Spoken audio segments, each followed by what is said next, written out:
Hey everyone, welcome back to this very special episode of On Purpose. Thanks to our partners at BetterHelp for this episode. Today I'm joined with Jesus Joe, licensed therapist and head of clinical operations at BetterHelp. BetterHelp would like me to mention the following trigger warnings: racism, bullying, and relationships with food. Hey everyone, welcome back to On Purpose, the number one health podcast in the world. Thanks to each and every one of you that come back every week to listen, learn, and grow. Now, you're in the right place because I know you want to be happy, I know you want to be healthy, and I know you want to heal. And we have an incredible partner here at On Purpose in BetterHelp. And if you were listening closely, you heard some of the incredible live therapy sessions we did on the podcast with two incredible guests who are so happy and open to be really vulnerable and share their truth and share their story. And I want to repeat how grateful and honored I am to have had that opportunity. But today, I'm going to put myself in the hot seat. So I thought, what better way to talk about therapy? What better way to discuss the power of therapy than to put myself in that position? I recommend therapy to so much family, so many friends, so many people in my life, so many clients that I work with as well. And I wanted to show you that no matter how much you think you know, how much you have gained, how much learning and self-work you have done, sitting down with someone who's non-judgmental, sitting down with someone who has expertise in this area, and sitting down with someone where, in one sense, they don't have a response to the outcome. They have a response to how you feel. They have a response to what you're going through, can really be powerful and beneficial for anyone's life. And today I'm joined by the wonderful Jesus again, who was here last time with our incredible guests. And so Jesus, thank you for being here. Thank you for doing this again with me. Thank you for the opportunity, and a big thanks to BetterHelp for making this happen. So I guess I now have to officially hand over to you again. I have to stop being Shetty, the host and interviewer on this podcast, which I never do. This is a monumental, historic moment for me on the show where I'm going, okay, I'm no longer a host, but I'm a client and patient. That's exciting. I'm honored. I'm trying to tell myself now the pressure's not on. I'm really grateful that you're opening up in this way and inviting people into who you are, because I think that's going to be such a powerful way for people to get to witness what they might experience in a session themselves. Thank you. Yes, that's my hope. My hope is twofold. My external reason for doing this is that people will get a sense of what therapy looks like, because I think we keep hearing about, oh, I went to therapy, or my therapist said this, and people don't know what that means.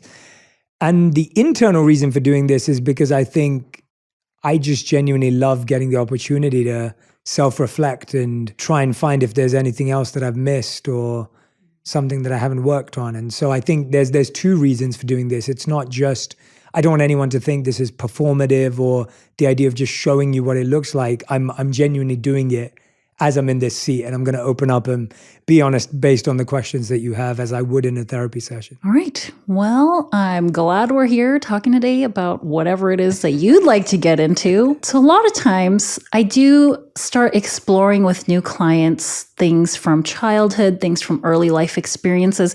And a lot of people might wonder why therapists do that. So I think it's important for therapists to remember to explain these things. And that's called rationale, providing rationale as to why we're about to go into something. Even though some people might want to deny it, or some people may not realize, so much of our childhood ends up manifesting in the way that we communicate with other people in our adulthood, the ways that we connect with folks.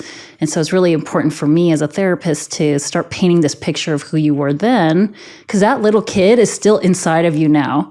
And that little kid whose needs are not being met now is going to start acting out in different ways, starting having different behaviors, different feelings that sometimes don't make any sense, really hard to understand.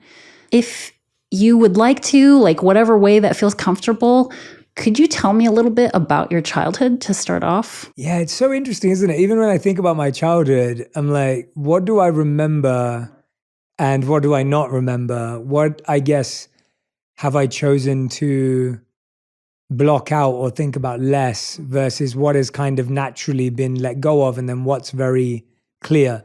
And so I think when I think about my childhood, I think about childhood starting when I went to nursery, went to school. So like 4 years old, I think I was when I started going to school.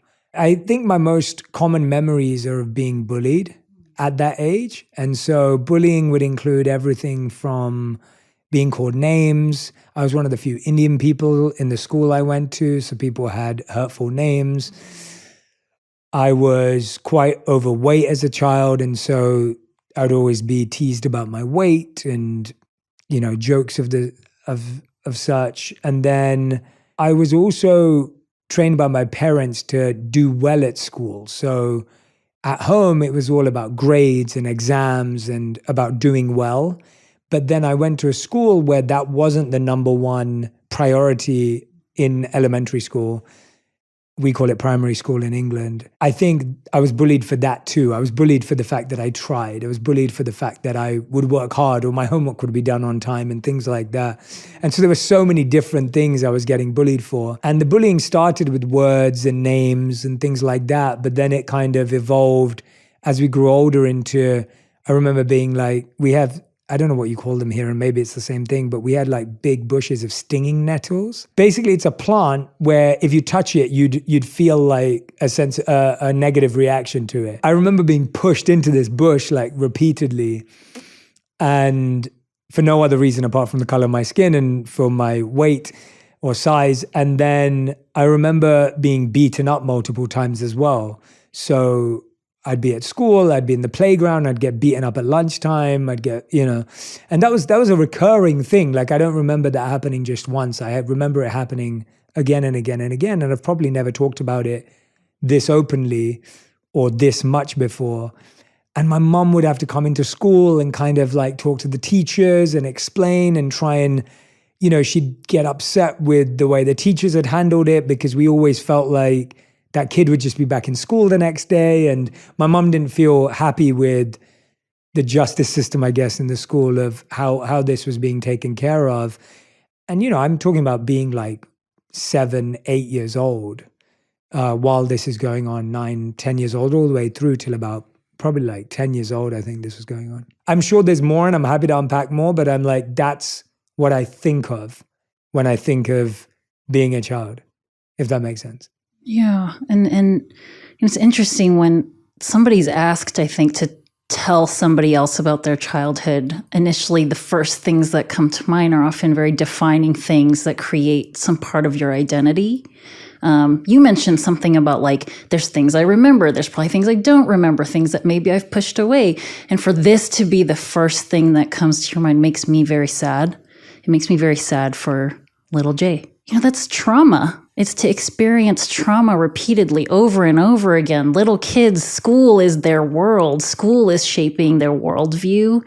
And to live day in and day out being afraid of going into the place that's supposed to be one of the safest places for school, I can see that turning into becoming an adult that feels like the world is unsafe, that people are untrustworthy. I cannot let other people in. I have to be very, very discerning about who I connect with, because it sounds like folks that maybe you had attempted to connect with turned around and pushed you into stinging nettles. I think at that time I just felt quite alienated in school. I wouldn't say it was people I didn't feel a sense of betrayal at that age. It was more just kids that I knew or didn't know. It was more neutral, I'd say. But it kind of changed when somehow, like, I was like considered the dorkiest overweight kid in school, like that's how I was referred to. And then I became friends somehow with the toughest kid in school who no one would argue with. And I don't know why he became my friend till this day. I'd love to ask him. His name's Ian. And Ian and I became best friends, and we bonded over football, soccer, and we bonded over I don't know what, I think that was it. I think it was as simple as like, what football team do you support? And then we supported the same team. And so then that became our and I guess when you're that age, there's not much more to your personality. And so, but me and him became best friends. And then all of a sudden, no one would want to fight with me because he was my best friend. And he was really tough. And when I say tough, I mean like, he was short and not like, you wouldn't consider him to be strong, but he was someone who just was extremely powerful. You would not want to get into a fight with him. And we became friends. And then from that day, I felt far more protected and kind of safer because he was around and that he'd get involved if anyone was to cross the line. I'm glad that you had that moment of meeting someone, so that it sounds like the next years were not as brutal.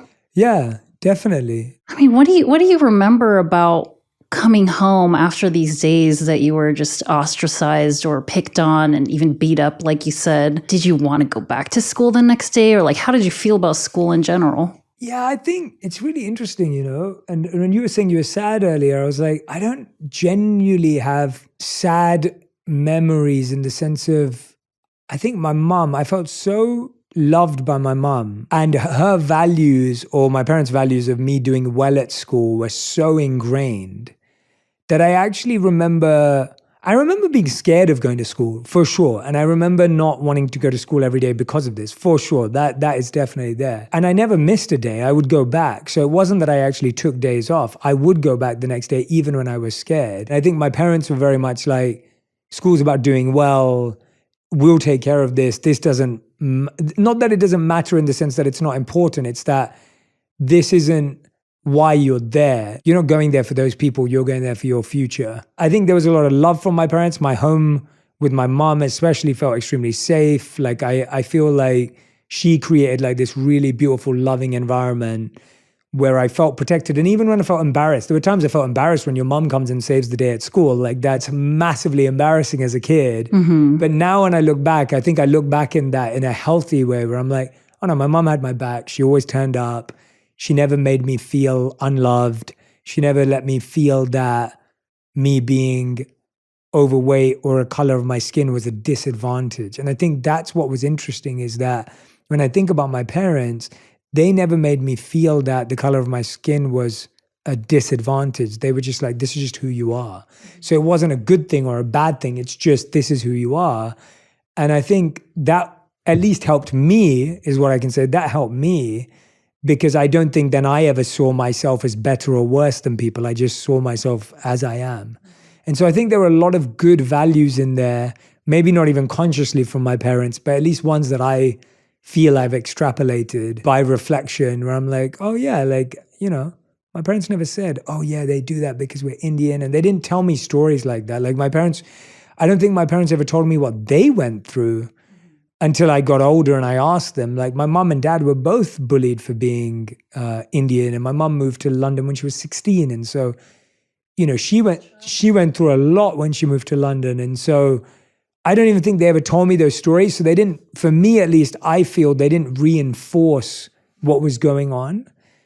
Not that they thought what was going on was okay, but they were trying to defend me, the human, not me because I was overweight, because of what color of my skin. So it wasn't like, oh, well, you need to lose weight, or those weren't the topics of conversation, if that makes sense. Resilience was being built for you at home with love, with presence, with support from your family. You even said that there's things that you were probably learning out of this that they weren't making very explicit. And something I was thinking of is even like this thing of you're going back to school because even though this difficult thing is happening, there's a reason and there's a bigger purpose and there's something about your future that's important, and that's why you're going to keep going back. There's a big lesson in that for all of us. It's even when something is very difficult, something doesn't feel good, something is scary, when there's this other meaning or this other reason to keep doing it, you muster up something inside of you to continue, to keep going. That is resilience, and that's persistence.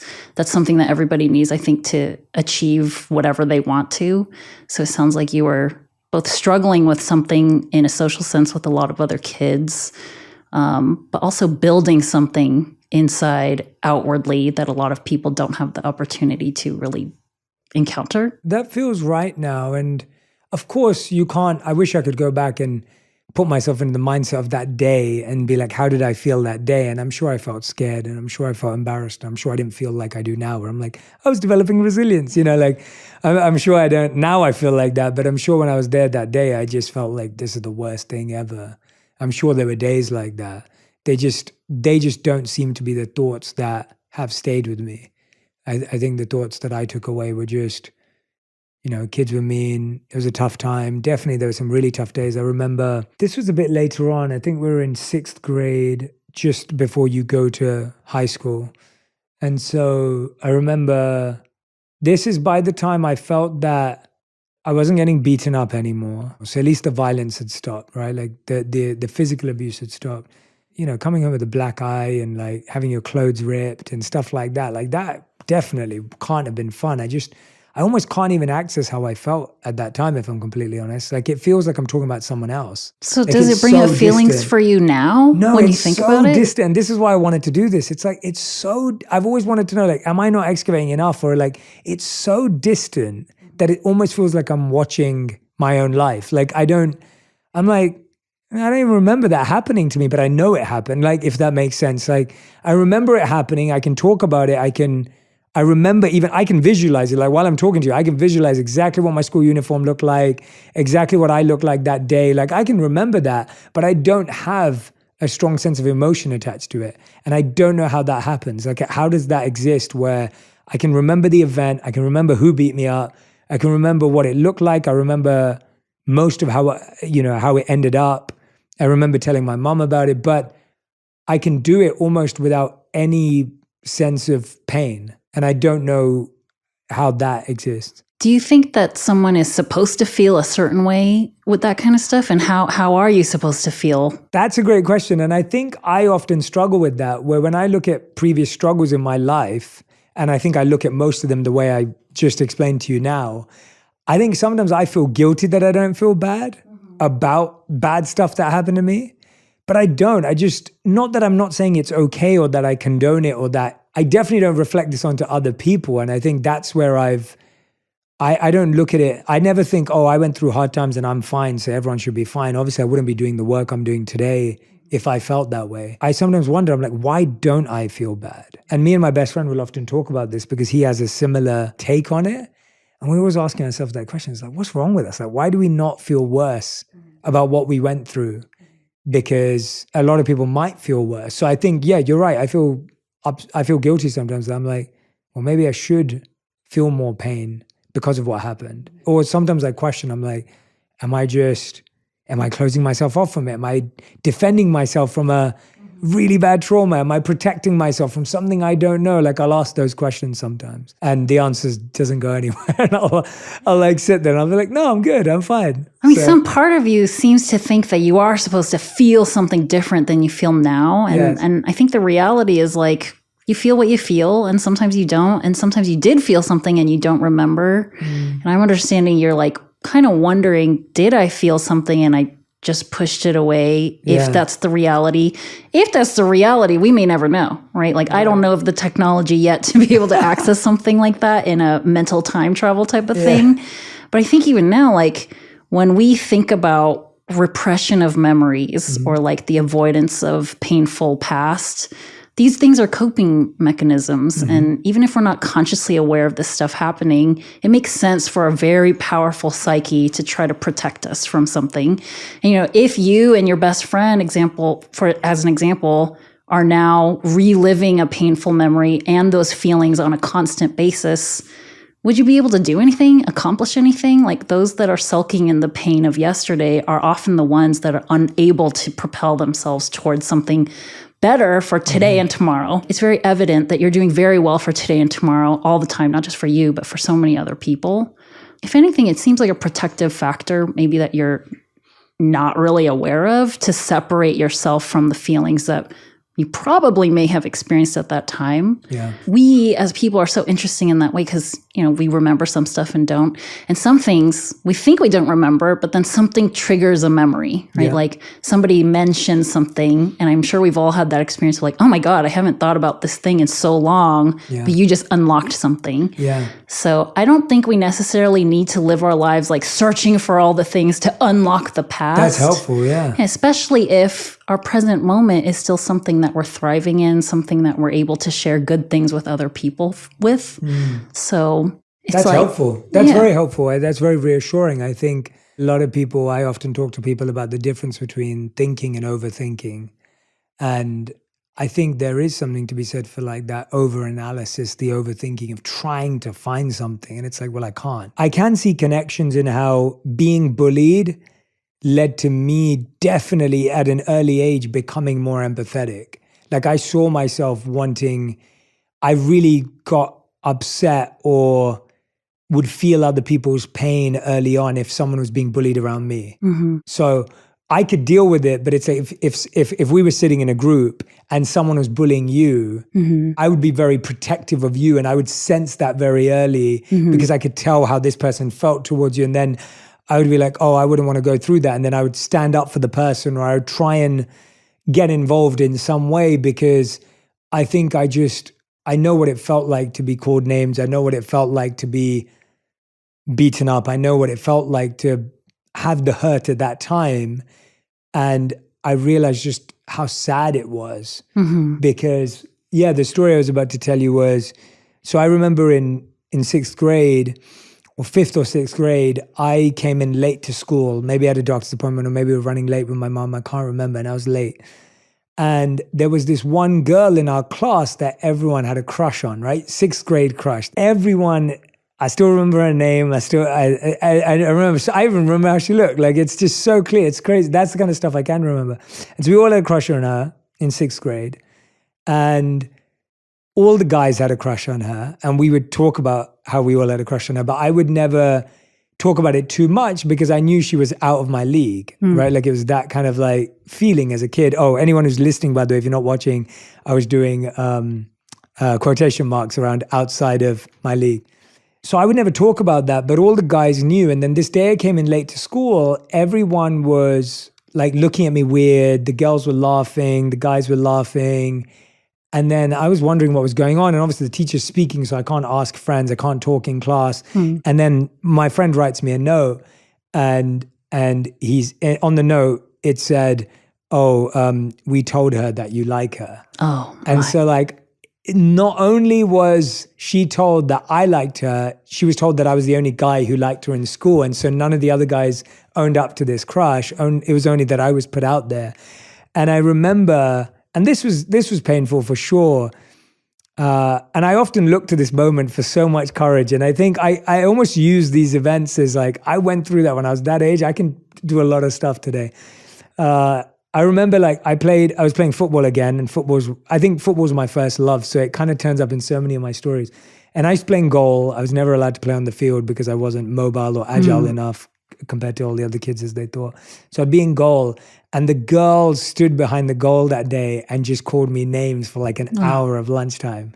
And I remember them saying things like, oh, you're so overweight. Can't believe you think that, not she's in your league, but that kind of thing. Like, can't believe you think you could have got her, and that kind of, and that, when I talk about that definitely makes me feel sad. I'm like, yeah, that was painful. Like, that's a memory that I do have emotion attached to, where I'm like, yeah, that felt really, really tough because, like, it's your first crush. I think she's the first girl I've ever had a crush on in my life at the time.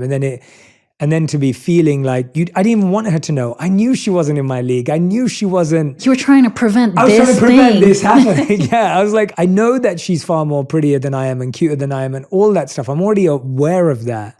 And the last thing I need is to be called out for that. So that definitely, telling that story actually has more pain in it than talking about getting beaten up or the racism, actually. So yeah, I was experiencing the secondhand embarrassment for you. Like, oh God, like that's what you didn't want happening. This experience is like out of your league thing. I think it's like you quoted one of these kids behind you, like, you think you had a chance. It's like, no, I didn't. That's why I didn't want to say anything. Yeah, I didn't. I knew I didn't have a chance. Right. I knew I didn't have a chance. And I would say I actually felt pretty confident about who I was before becoming a teenager. And I'd say actually when I got into my teens, that's where I became less confident.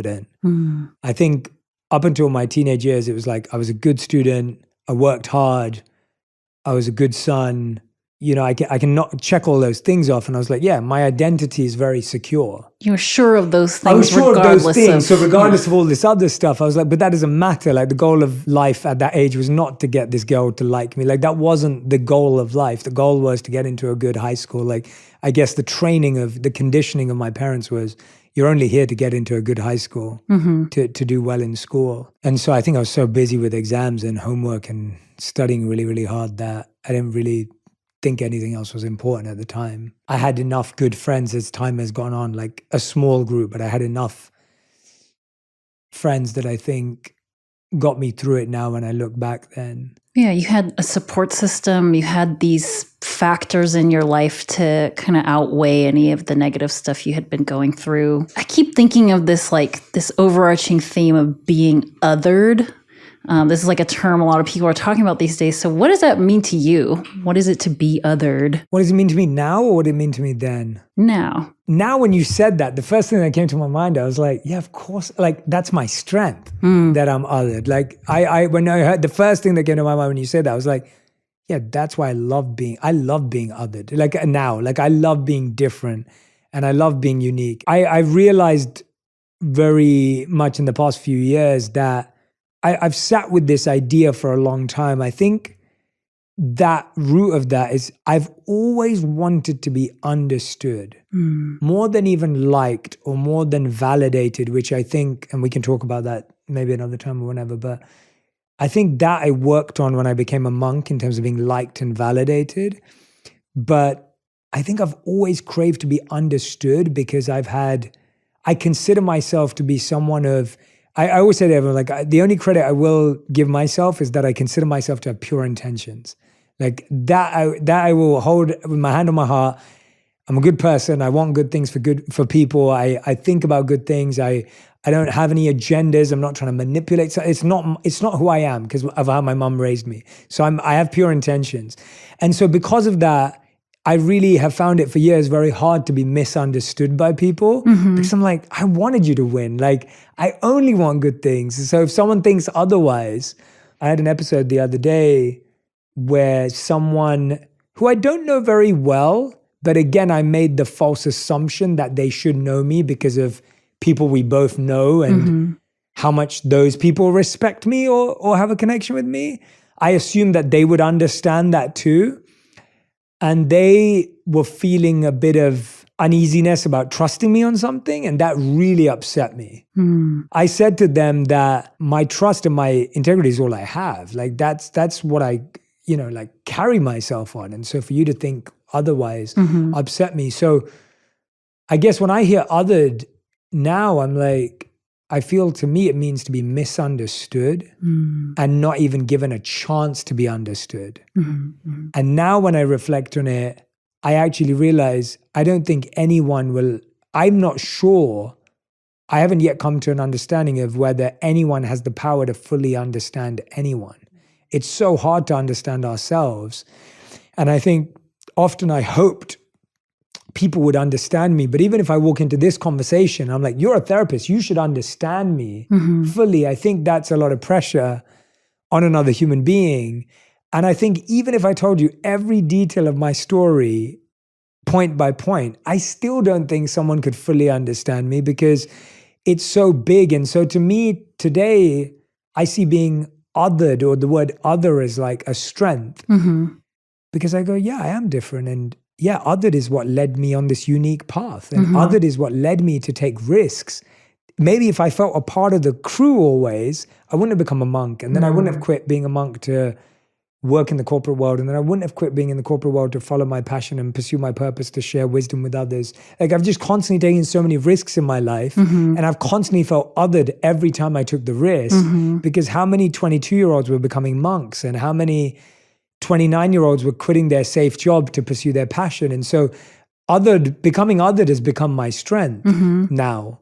So anyway, that's how it feels now, today. Yeah. You had asked me, am I asking you about how I feel about it now or back then? So tell me, how did you feel about it back then? Completely the opposite, right? Yeah, what's the difference? Yeah, like back then, if I talk about being othered, it's like you feel left out, you feel like the loser in school, you feel like the loner. I felt, I remember now this, I'm never barely think about this, but my mom would often make me pack lunch and all my friends would eat school dinners.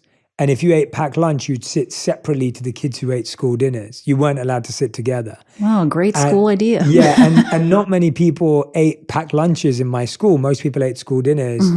And so I would sit alone during lunch. And then my food would smell different because it was often Indian. People would look at it and point fingers and be like, what's that? That smells weird. Like yeah, that kind of stuff. vibe. Yeah. And I used to hide my food and eat it.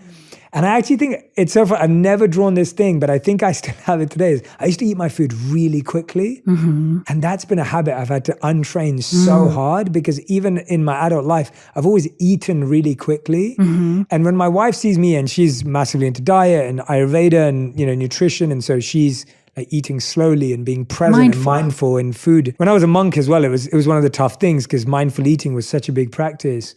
But I've noticed that I've always been a fast eater, and I wonder whether I actually developed that back then, where it's like I didn't want anyone to see what I was eating. Yeah. And so I almost have this, like my wife would sometimes see me eat, and she'd be like, what is wrong with you? Like, you eat as if like, you're not going to get another meal. Like you eat so fast. And that's my earliest memory of eating fast, because I didn't want people to see what I was eating. And I was like, the quicker I eat it, the less I'll get judged for it. And so that othering was not, I didn't look at that and go, oh, that's cool. Right. Especially at that age, for whatever reason, I think like so much of us feel hardwired to want to belong, to be part of the group, to find acceptance with others. And it's almost sounding like this whole kind of childhood experience may have impacted your relationship with food. You mentioned being overweight, and I imagine there's just like so much going on with that. Especially with kids, like you're eating certain amounts of food at school. It's a little bit controlled. It's outside of school that's affecting all of that. Yeah. So there is a stark difference here of your experience with other at that time and your experience now. Yeah. Do you recall like when that shift happened and what contributed to that? I think also for a long time in my physical health, I felt that if I was skinny, I was healthy. I think a lot of people believe that idea, which was a terrible idea, right? Like that's not true at all.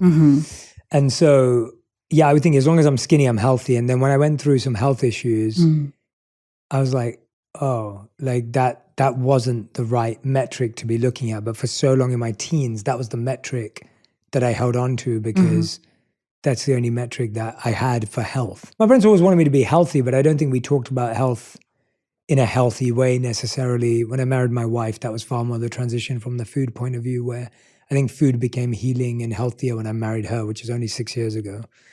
Up until that point, I don't think I had the healthiest ideas about food and how it can be healing. But when you were saying, when did that shift happen? I think what's really interesting is that even though I sound very confident in being a kid, when I became a teenager, it kind of flipped the other way, where it was like, now all that mattered was validation. Now all that mattered was fitting in. Now all that mattered. So that's what I was saying, that I almost went from being confident in who I was, even through all this hardship, then to almost throw it out the window when I became a teenager, to be like, I wasn't confident in who I was. What I remember of being a teenager was, I wanted to be liked. I wanted to be approved of. I wanted to be validated. I didn't like being othered. I hoped that people would see me as a part of the group. And I think that's what led me towards getting involved in a lot of the wrong circles, because that was more considered cool and interesting. And now you weren't being left out. It was almost like you were the one to keep up with, because you were doing the risky stuff, or the stuff you're not allowed to do. That's still socially acceptable. That's still socially acceptable. Yeah, it's like the mystery was what made you more interesting. And so even though I felt so uncomfortable with drugs or smoking weed or getting into fights or any of that stuff, I would hang around those circles because I felt that validated me or made me more interesting at the time, if that makes sense. And so now I didn't want to be left out for being the loser. I was so scared of that I was willing to do things that were completely out of alignment with my values in order to be liked. Right. And that was very uncomfortable, I think. That was really tough, because you're then constantly living in a state of fear of, what if they figure out this isn't me? So you're scared of the group you're in. And then you're also scared because you're not living a life that's authentic to you. So you've almost got two fears of, what if I get found out by all these cool kids that I'm not that cool? And I'm scared because I actually don't want to have a fight today, but I have to, because that makes me more interesting somehow, which sounds ridiculous, but makes sense to a 17-year-old, I'm sure. Yeah, exactly. Yeah. This feeling of being scared, this is like kind of the first time you're recalling a feeling, right? You even said that a lot of your childhood experiences, you can't remember feeling anything. And even when you recall them, you don't feel much about it.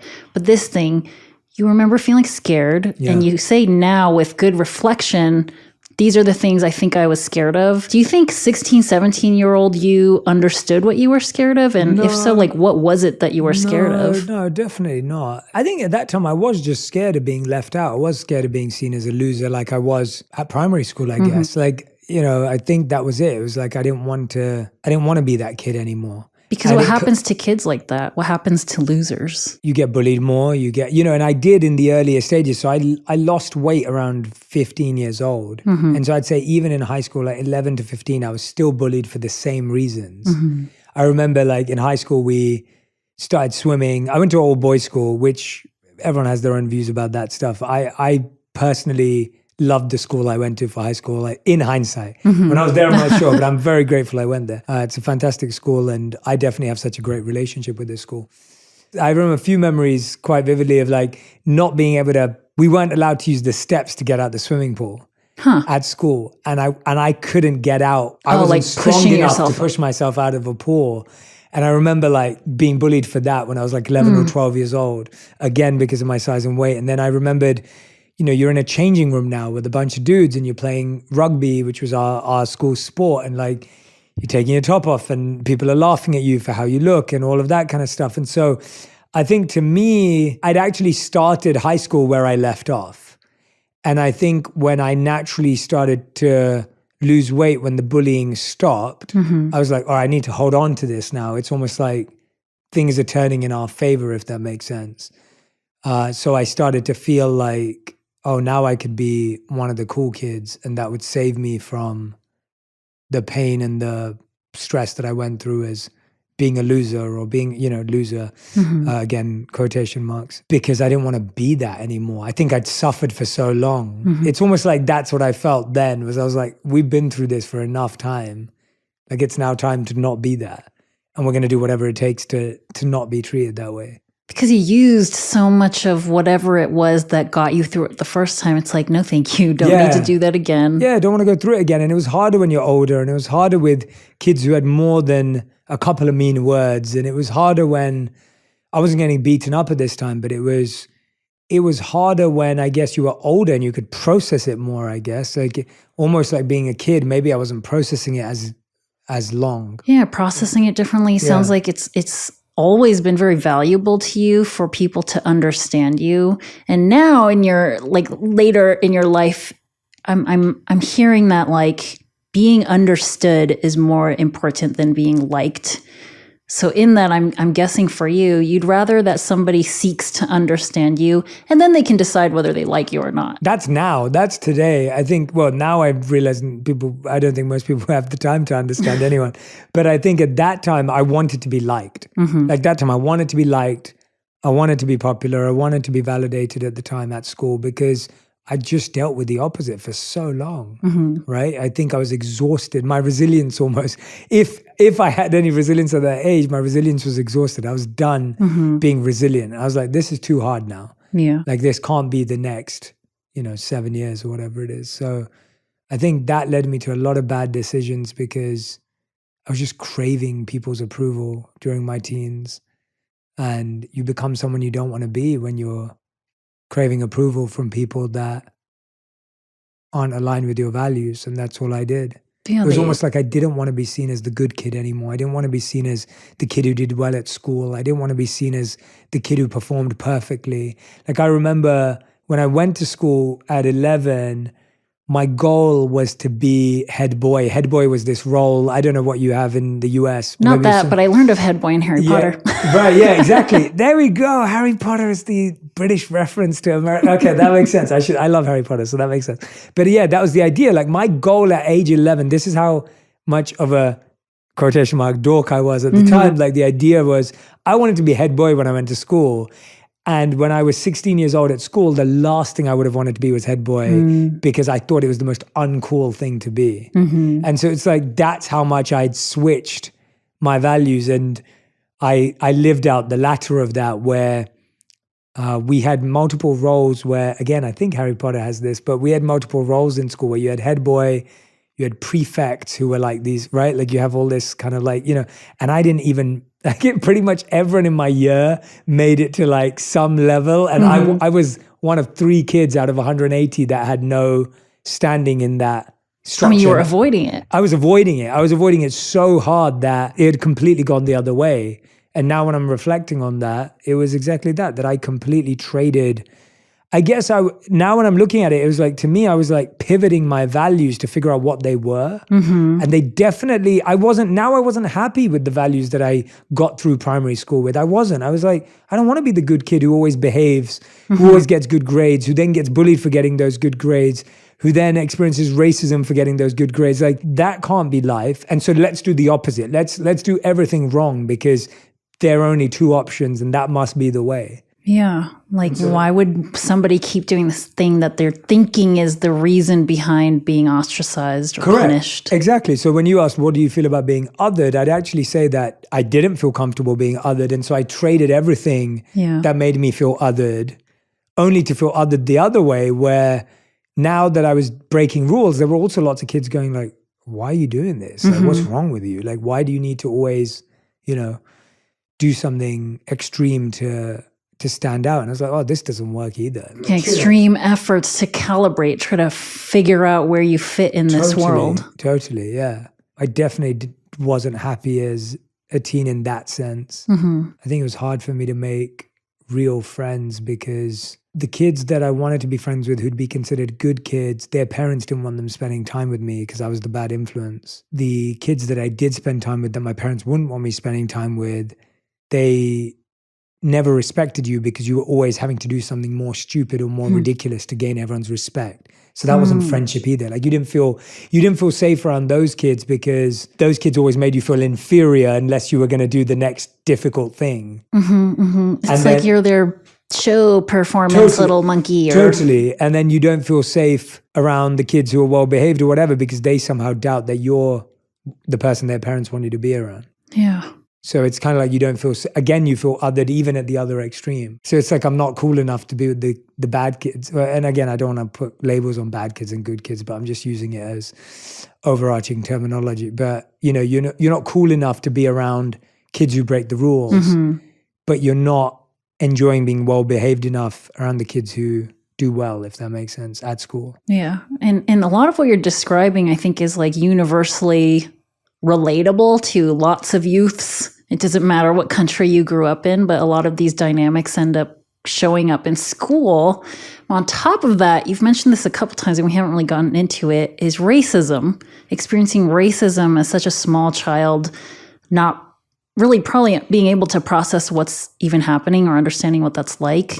So as you reflect on it now as an adult, can you tell me a bit about that experience? Yeah, I think there were days growing up where, and this was very subconscious, I can only probably think about this now, but I think I grew up and there were definitely, if I'm completely honest, there were probably days where I wished I wasn't Indian because people made fun of people with Indian accents. I was born and raised in London, and obviously I've lived in the States for the last 6 years, so I have somewhat of a British, New York, LA, like mix of whatever my accent sounds like now.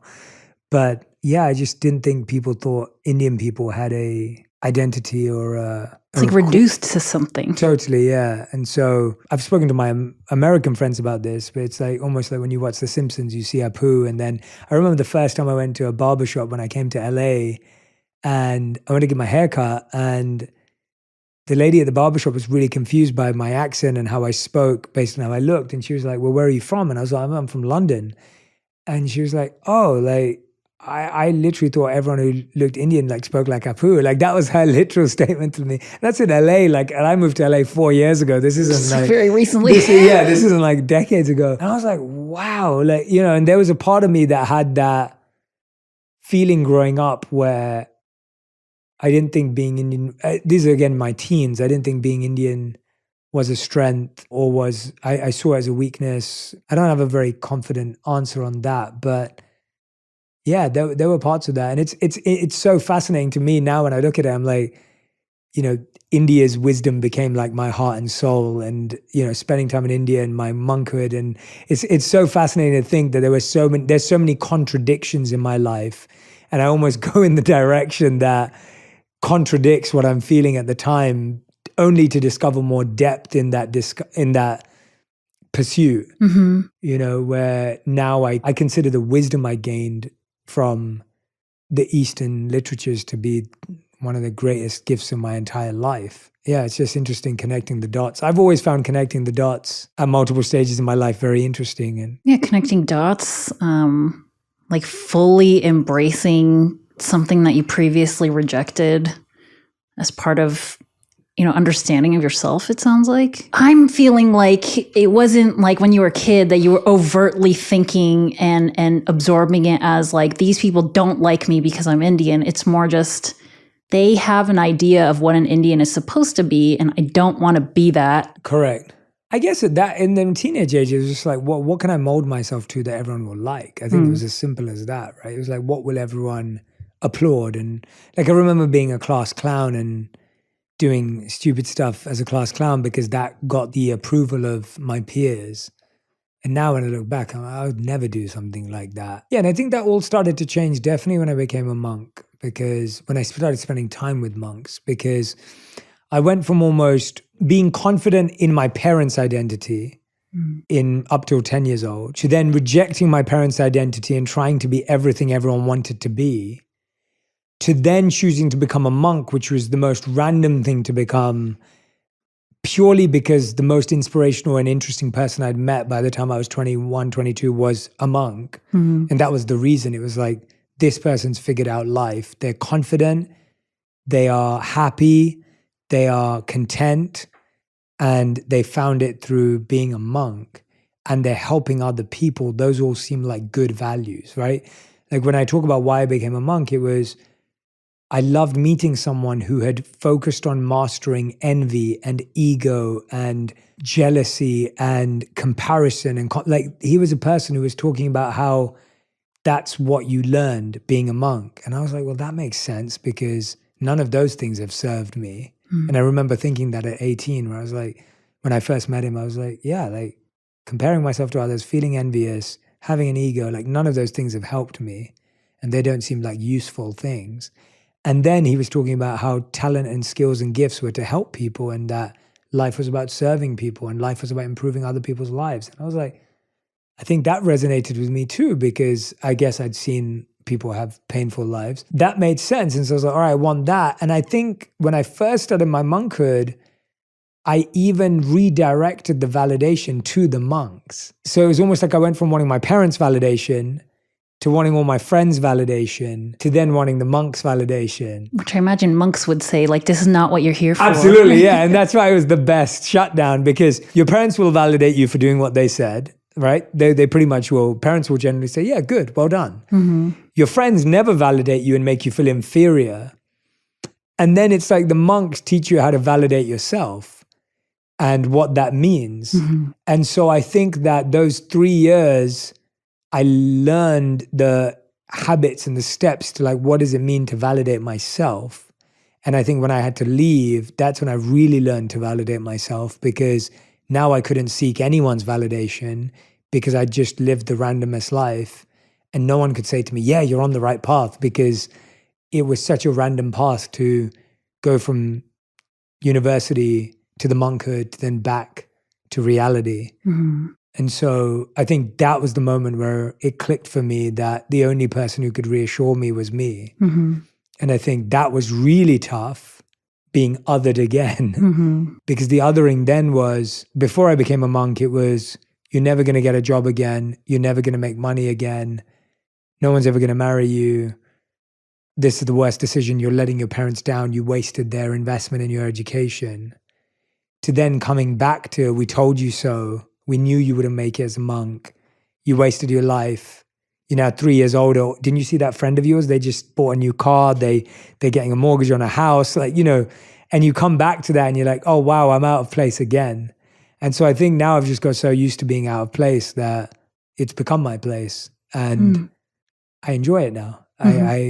I love being out of place. This journey to monkhood, you listed some things about like this inspirational, influential person that you met as a young person. And it's like, that's what I want to be. Or at least it's like, I don't want to be him, but I just want to be someone. I did want to be him, and I failed. I can't. He's so amazing. He's incredible. Yeah, it sounds like that journey turned into from I want to be him to I want to be someone that I want to be. Yes. And those things you listed, like somebody that is not comparing themselves to others, like all these things, that stuff I think often is what leads people to bully other people. So I wonder if there's like some piece of you that wanted to understand the bullies. Yeah, I definitely, I've never been a bully in my life for sure. Like that is never something I became. And even when I'm talking about being a class clown or things like that, it was never, maybe I bullied teachers a bit. So yeah, so I was a bully, but not bully to kids, which is even worse. I feel so terrible. I feel terrible saying that. Yeah, I bullied, we used to be, a class clown is a bully of teachers, but I didn't bully the kids. That doesn't make it any better, but and then now I have good relationships with all those teachers, which is their kindness to me. I went back and apologized to everyone when I learned that I'd messed up. And thankfully, I think most of those teachers have forgiven me and kind of didn't take it. They didn't take it as seriously as I made it out to be, which was really kind of them and nice of them as well. Like they were just like, Jay, you were a kid, like it's fine. But I think I definitely felt at one point that I had to go back and apologize and just not feel like my actions were justified just because I was a kid. You had just mentioned that this inspirational person had all these qualities, right? And it's like, I was thinking while you were saying this, like, oh, those are some of the things that lead people to bully others, right? Is like their comparison stuff and just like the feelings that they have about themselves or not about themselves. And it's like, what do you think of the bullies, I guess, now that you've reflected so much on yourself? What about these people that caused your suffering? Do you think about them? And this is one of those things I feel bad about as well. Like it is something that I don't talk about it because I feel bad about it. It's like, I've just always been a very naturally forgiving person since I was a kid. Like I don't find forgiveness hard. And that's annoying sometimes because it can annoy people I love too. Because I can kind of move on and get on with stuff and understand that people didn't have, I kind of contextually will figure out what they didn't have. Again, forgiveness doesn't mean I allow bad things to happen around me or to people I love. I don't mean in that way. I mean that I've never been one to hold grudges. It's just not how I'm built and not how I'm wired. And so I don't think I wanted to understand the bullies. I think I wanted to help heal the bullies, like, or just, I wanted to help heal myself and I wanted to help heal others. And I wanted the skills to do that because I just saw so much pain for no reason. I think that's how I've always felt. I feel like most conflict and most pain is based on such insignificant, irrelevant desires and emotions. In the sense of, you think about why people fight with each other, or even at a grand scale, like why people do bad things. It's deep trauma or it's deep issue for them for sure, but it's something that could have been helped if given the right support. And so there's a part of me that just believes that I just didn't want people to have to make bad decisions just because they didn't. I made bad decisions in my life, not because I was a bad person, but because I didn't have good information. So I was like, if we gave people with bad experiences and bad parenting and bad childhoods good tools and good skills and good experiences, then maybe they could avoid repeating that. And I think that's what I saw in the monks, where it almost felt like they'd renewed or they'd regenerated, where they weren't carrying the weight of their past either. And I'm not saying that about every monk in the world. I'm just saying the couple of people that everyone in the monk hood is also in hospital, in the sense that they're also all improving. It's not that you're perfect if you're there, but the few people that I'd seen had gone the distance gave me faith that they were happier and more content than the person who's got the fancy job in my city and still feels insecure. Right. It was almost like I think it was more that I was seeing that the method of, I think by 18, I had seen people perfectly follow the academic system to get into a school to do a degree they didn't want to do. And I'd seen friends be extreme, take risks, make mistakes, get into trouble, potentially end up in jail or, something of that. And so it's like I'd seen the polar opposites of like, here's a kid who does everything wrong, who's ended up here, and here's a kid who does everything right and they're not happy either. So then how does that make any sense? Like the person who's ended up in prison or in trouble or got kicked out of school is not happy. And the person who's just got access to the best college in the country is not happy. Like, how does that make sense? And I think that's where I was like, and this guy's happy. Like, what has he figured out? And he's done something completely different, right? He's not followed the status quo, and he's broken the status quo, but in a interesting way. And I don't think that is only gained by being a monk, but it's an interesting idea that fascinated me. Was I didn't want to follow the rules and I didn't want to break the rules. I wanted to find a way to not have rules or find better rules or create my own rules, or right, just like look for freedom of authenticity. You mentioned something about like I wasn't able to live authentically, and something deep inside of you wanted that, yearned for. It sounds like really your whole life is about, or has been about, like identifying something that's desirable or undesirable, and either fully embracing or fully rejecting it in order to get closer to this place of just feeling at peace. While this seems very important to you, while being able to help other people and prevent any pain and suffering for them in whatever ways that I can. And it seems like the bullying, the racism, the ostracizing, all these things that you experienced as a child, like it's still with you now. You know, you don't want others to suffer because suffering doesn't feel good. And it seems like you took your suffering and turned it into something that's like really impactful. I would hope so. And I think I did that since I was young with my parents. I'd listen to my parents about their challenges and their issues. And I'd sit with pretty much everyone since I was a kid and hear them out and, you know, walk them through it. And I think for a long time until I became a monk, I never had time for my own problems in one sense, because you're already always dealing with other people's, and that's not smart. But yeah, I think you're right. I think there was a long time in my life where I definitely want to end optional pain. Or optional pain. It's what you talk about. Like there's stuff that you want to end that you can control, or help people end it so that they can stop that pattern in their family or that generational challenge or whatever it may be. So yeah, I think that was definitely a big part of why I followed this road. Yeah, definitely have put my pain into purpose, and that sounds like a cliche and it sounds like a, you know, an oversaid thing maybe now. But when I was doing everything right or being the good kid, life wasn't fun. And I knew I wanted life to be a thrill. And then I thought being the bad kid was what gave me a thrill. But I actually didn't enjoy that thrill. It was very uncomfortable because none of what I was doing was aligned with my values. And I think the life I have today is a life that my life is massively thrilling. It's so fun and it's purposeful and it's impactful. And so today I have that mix, but it took me going from one end of the spectrum to the other end of the spectrum to figure out, and I'm not saying it's a balance, I'm not saying it's in the middle, I don't think it is. I think it's just creation and invention and building of, who do I want to be? And am I okay being that? And am I okay being that? Even if I have pure intentions and even if I care and even if I'm trying to do the right thing, there will still be people who don't understand me and don't agree with me.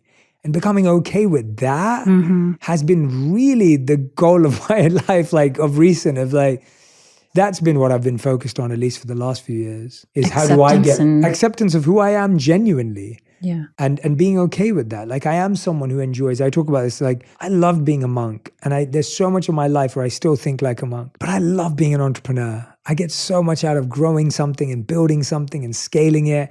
I love being a podcast host. And at the same time, I love being an author. And I love all aspects of me and I'm okay being them, even if they're contradictory, because I don't want to limit myself anymore. I think I limited myself in the beginning based on what society kind of put out. And then I limited by being with the bad kids and what that meant. And I was like, I don't want to limit myself because of what people think anymore, because that never made me happy. Yeah. And of course that has limits to it. Like, you know, I wouldn't do anything painful or hurtful. And I'm not going that far. I'm just saying that, I want to allow myself to be every part of me that's authentic and real and true, even if it's contradictory or paradoxical to other people.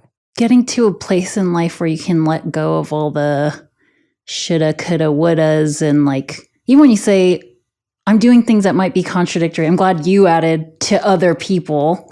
It sounds like something important to you has been, and you're achieving this now, is like being able to do stuff and move through your life and just not really place a lot of value in what other people think of it, how people perceive it or accept it and whatever. And in that journey, like when people are like that and they exude this thing about them where they get the validation from themselves, a side effect often is that people begin to like you. People want to be around you because it's that thing that someone did for you. It's like, I want to be him, or at least I want to be around him. Yeah, and that comes with its own pain points where it's like you don't want anyone to become like you because you know that it wasn't smart when you wanted to be like someone. And so you're like, please don't become like me, because again, you go on that journey, but sometimes you have to go on that journey of wanting to be like someone to figure out who you are. And it also becomes hard because you also realize that people like a facet of you or a part of you that they experience. And yeah, it's hard not to want to be liked. And I enjoy being liked. I'd be lying if I was like, oh, I don't want to be liked. That's not true. I like being liked. It's a wonderful feeling to be liked. You just don't want to, you've now stopped yourself becoming moldable and malleable to be liked. I think that's what it is. It's like you're not willing to break yourself in order to be liked is what has changed. Yeah, and how much better does it feel to be liked for just being who you are and for accepting who you are? That's much better. And the satisfaction, I think, is much greater than being liked for trying so hard to be what you think that they will like. Yeah. I remember like the peer pressure of drinking alcohol. When I quit drinking alcohol because I started spending too much time with monks and they weren't really into drinking alcohol. And so that was like a big moment of starting to do something. So I was someone who was always the life of the party by that age and like fun to be around and I love playing drinking games, and I was a competitive drinker, and I've always been a competitive person. So that I would apply to any area of my life. And then I went from like that to after one summer holidays coming back and being like, hey, I don't drink anymore. And all my friends were like, what is wrong with you? Like that was such a big identity shift for people. And when I got through that, I was like, oh, you can change your identity. Like you can change, and people come with you. And those same people who thought I was cool for drinking were still my friends. And now I was like, oh, like I thought I was going to lose all those people because I didn't drink anymore, because I wasn't going out to parties anymore and doing this and that. But I didn't. Like there was more to me than that. More to me than my preferences and my interests. Correct, yeah. And so I think credit to those friends who stuck around too. When I got into spirituality and wisdom-based stuff, like not everyone, there are certain friends who are like, that's too much. And there are certain friends who come with you on the journey too. And so I think that was another thing. I think there have been lots of pivots in my life where I've made tough choices about what identity I have and how I portray that to people, and been okay with the risk that may mean that I may become irrelevant to some people.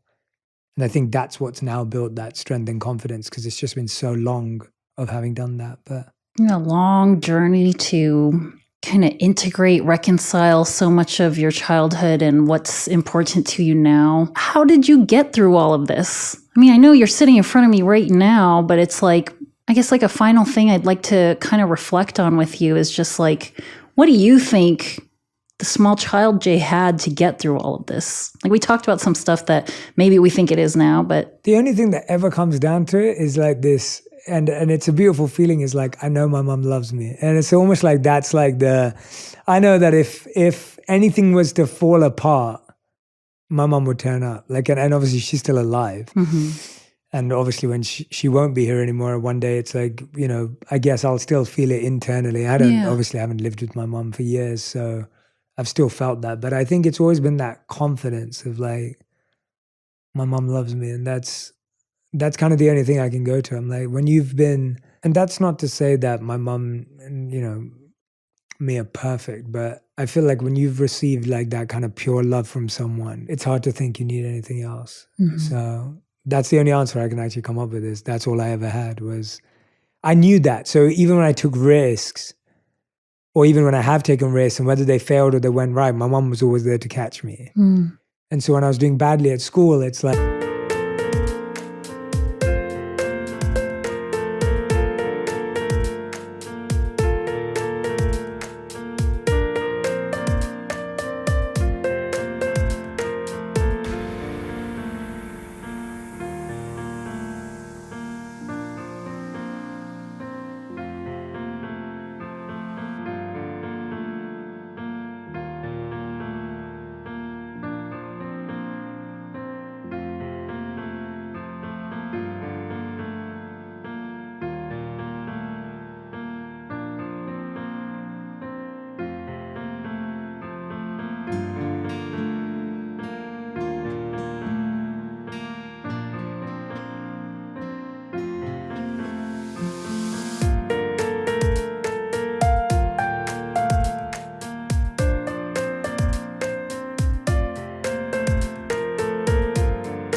as in terms of getting involved in the wrong circles, my mom was upset with me, but she still caught me with love.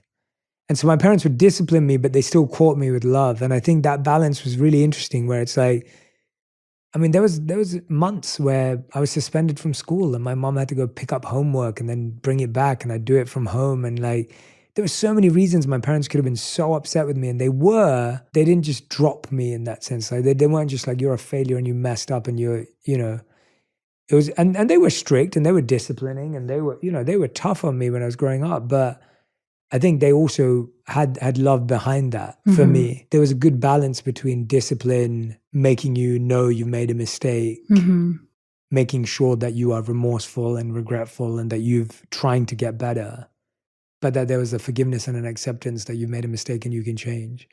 So even when I came back from the monastery, or they just caught me every time. And so I think that gives you a sense of security that you will always be loved no matter what. Love is very powerful.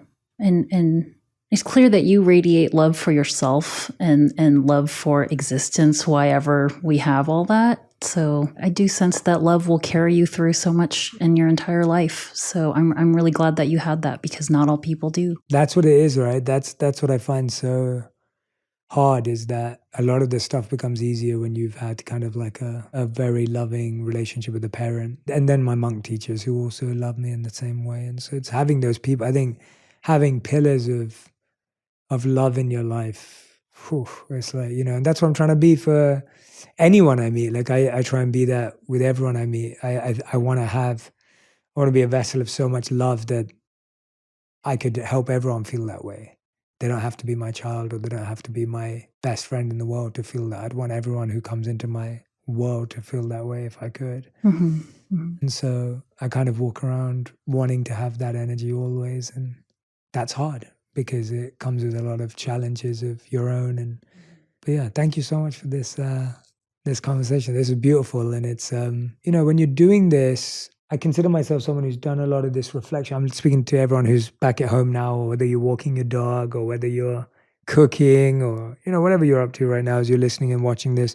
I feel like I've done so much self-reflection that if I'm sitting down like this, the question can be like, what do you gain or what do you learn? I find conversations like this useful regardless of whether I discover something new, because I think we've placed such an emphasis on what's new.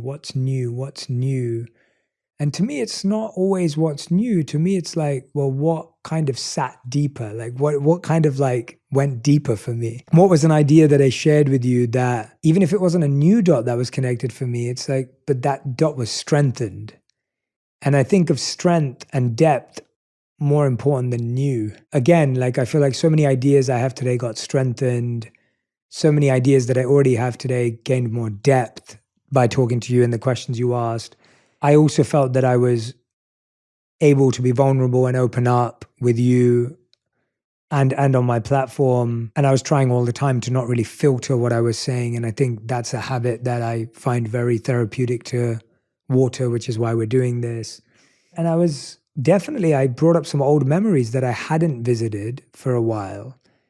And even though those memories may not be ones that I have huge emotion attached to, but they were useful in pinpointing some of the beginnings of some ideas and beginning of some good and bad habits.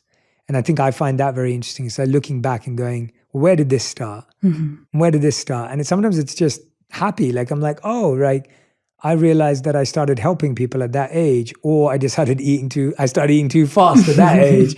And that stayed with me. And I enjoy finding that connection. So I find conversation, like I'm walking away feeling very happy, reassured, and, a sense of definitely love. Like ending with that was really beautiful. I like to just think about my mom in that way. And when you ask, like, what got you through? And that's the only thing that I could think of. It's also nice when you realize what got you through is something that someone gave you, and then you live in gratitude because of that. So yeah, I think lots of wonderful reminders, lots of wonderful reassurances, very therapeutic. I feel very heart opened, very healed, which is always, it's beautiful. And so I think when you're sitting with your therapist, if you already go to therapy, new is good, but look for strength and depth as well in ideas that you are trying to gain clarity over. If you don't already go to therapy, I hope this helps show you that it was just a genuine conversation. It wasn't I wasn't forced to go anywhere I don't want to. It's very self-reflective for me to see whether I found support in it or help in it or, and I also loved how you explained why you were asking certain questions. I found that very useful. And so I encourage you, if you...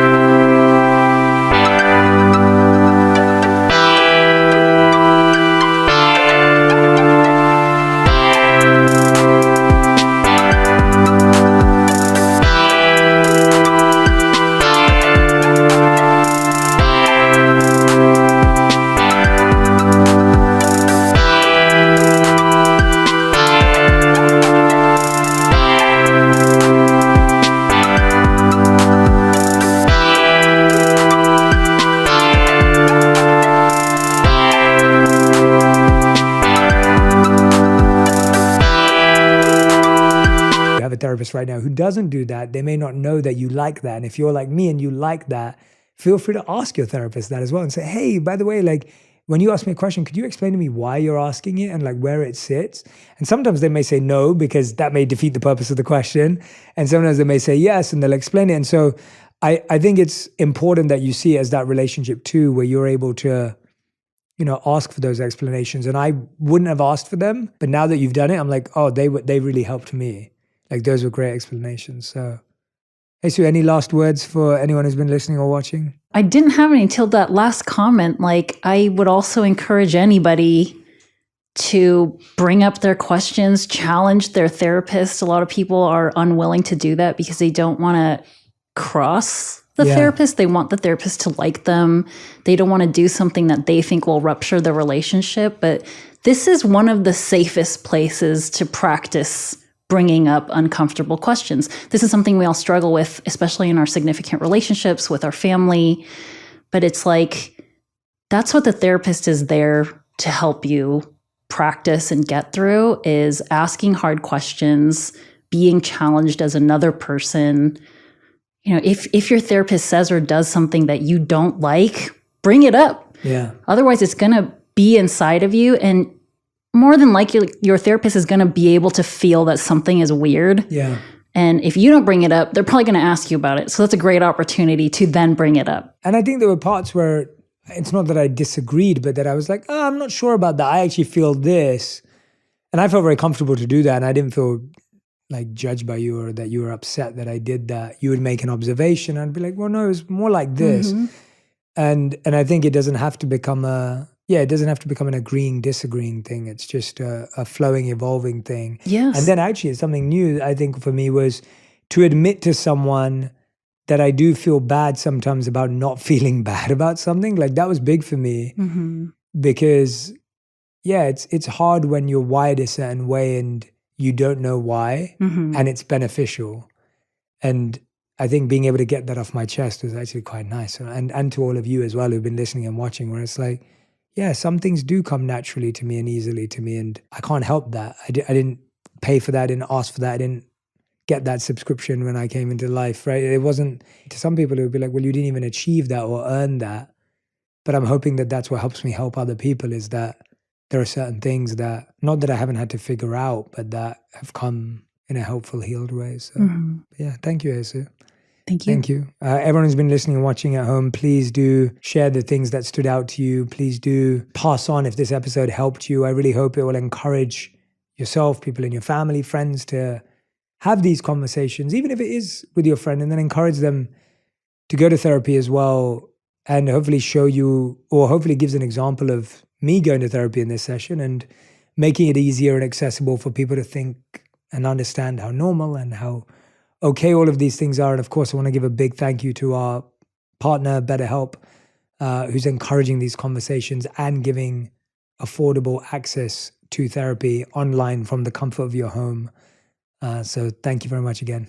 Really appreciate you all. This episode was sponsored by BetterHelp Online Therapy. Big thanks again to Jesus Joe, Head of Clinical Operations at BetterHelp. So just so you know, this was a therapy session that you got to get a look inside of, but Jesus Joe is not my therapist. We do not have a therapist-client relationship, but I wanted to show you what a therapy session could look like. Also, just because you might hear something on the show that sounds similar to what you're experiencing, beware of self-diagnosis.